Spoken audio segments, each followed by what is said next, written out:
Cheers, dude. Cheers. What's up, guys? I'm Rago. I'm Lucas. And today we're going to review some gear. We're going to do a Cabrinha kite foil review. Let's check it out. Let's check it out.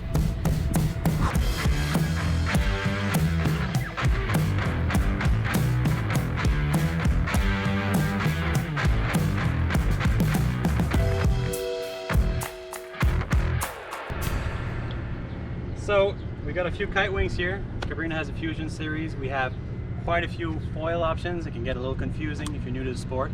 I'm going to walk you through what I personally choose to kite, the pros and cons, and how it works. So let's dive right into it. This one here, we got two options for kiting that work better. This one is the 950 carbon front wing.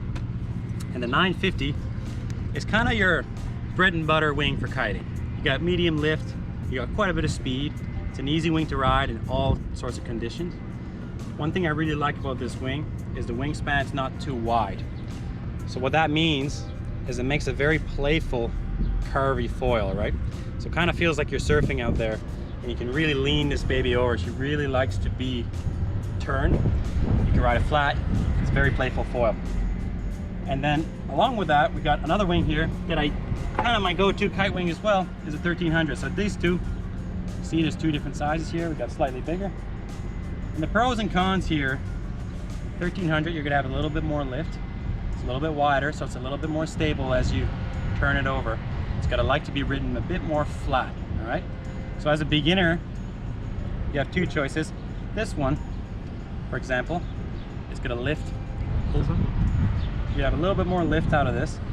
A little bit easier to pop up at slower speeds, okay? Like 11 miles per hour, you would say, roughly, maybe? Popping up, yeah. Yeah. 11, 10, 11, 10. About. That's kind of how we're cruising at this wing. Mm-hmm. This one's going to require a tiny bit more. They're both fairly easy to ride, so I wouldn't say it's a big deal. The biggest difference will be more to your home spot. If it's super light wind all the time, you might want to consider something a bit bigger. It's going to carry you through the lulls, and something easier to get up and playing on quicker.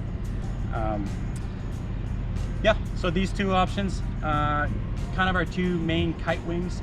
I preferably probably ride the 950 the most. I have quite a bit of wind in my home spot.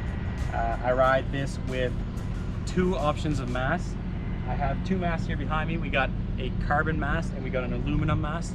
My go-to is a 90 centimeter aluminum mast. I like to have it a little bit longer so I have more play between the water and my board, right? So there's more room for error in a sense. Kind of makes it easier to me. This is an 80 centimeter carbon here. For those of you who really like a light foil, something very efficient, something you can jump with, doesn't feel much heavy, or slightly more performance, slightly stiffer, all around high efficiency foil. So you got two mast options here. We only have two here today, but in reality we got 70, 90 centimeters with the aluminum. We've got 80 centimeters with the carbon. You can choose whatever you'd like. If you're a beginner, I'd probably steer towards the smaller foils. The smaller foils, smaller wings, or a smaller mast, sorry. It makes the learning curve slightly easier and the danger a little more safe, I would say, all around, right? So you can porpoise in and out of the water. There's less nose diving over the board. The foil is less likely to flip and hit you. You're kind of in a safer position to have a smaller foil.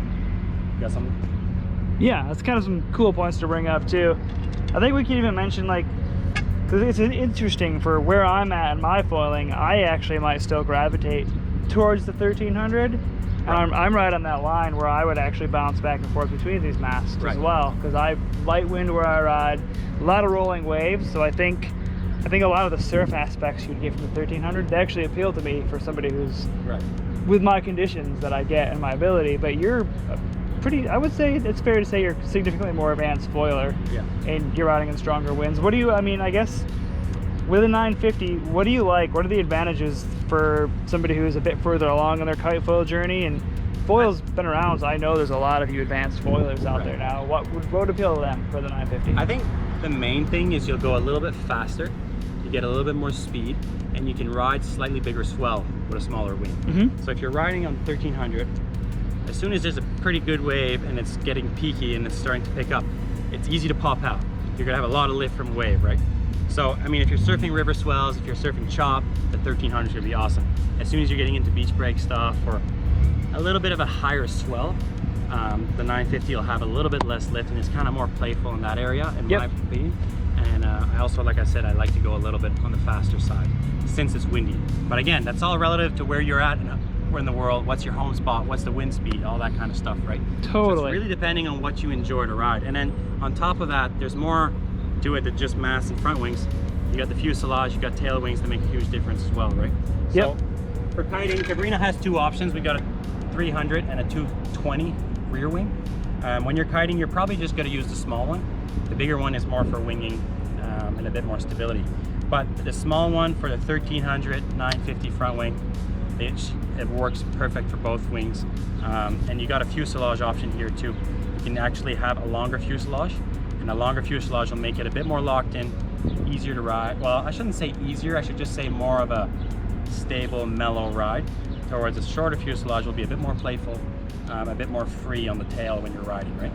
And then along with the length of the fuselage, you can actually choose between carbon or aluminum. So basically, when you buy a kit, you either buy a hybrid aluminum kit, it comes with an aluminum mast, it comes with a carbon front wing, and it comes with an aluminum fuselage and a carbon rear wing. So, and then if you buy a carbon mast, it'll come with carbon everything. It'll be a full carbon foil. You get a carbon fuselage, carbon wings. It's a very light setup, great to ride with, tons of performance. Yeah, I gotta say too, the weight difference is... It's pretty significant. Yeah, in our overview, I was actually that was genuine surprise there, but yeah, that does make a pretty big difference. Yeah. I mean, 80 seems like a pretty good compromise as well for somebody. I mean, I would even, maybe I'm reaching here, but I feel like even a newer rider wouldn't hate going for the carbon in this case. 80 is not terrible. It's an all-around size too. Yeah. And when you're pumping in the swell, it's a good length to pump. If it's too long, it gets a bit more trickier and wobblier. And if it's too short, you're popping in and out of the water, right? Yep. So 80's kind of like that good. It's a good middle ground. I know a lot of surfers will go for shorter masts as well, just because they might have a sandbar break or whatever it is. But I'm typically riding the 80 centimeter carbon ride mast, got the 950 front wing, and the carbon tail wing and fuselage. So it's a whole carbon setup. It weighs nothing. I'm a special agent. It's a great little ride. It's a great little board. Yeah, special agent, that would basically weigh 0. Yeah. Yeah, maybe negative. Yeah, exactly. It's pretty much, it's almost sinking at that point. What's that in metric? Cool, man. Awesome, dude. Cheers. I hope you guys got something useful out of that. Thanks to Lucas for all of his help. If you found it useful, thumbs up, hit that subscribe button. Any questions, pop in the comment section or give the shop a call, and we'll catch you next time.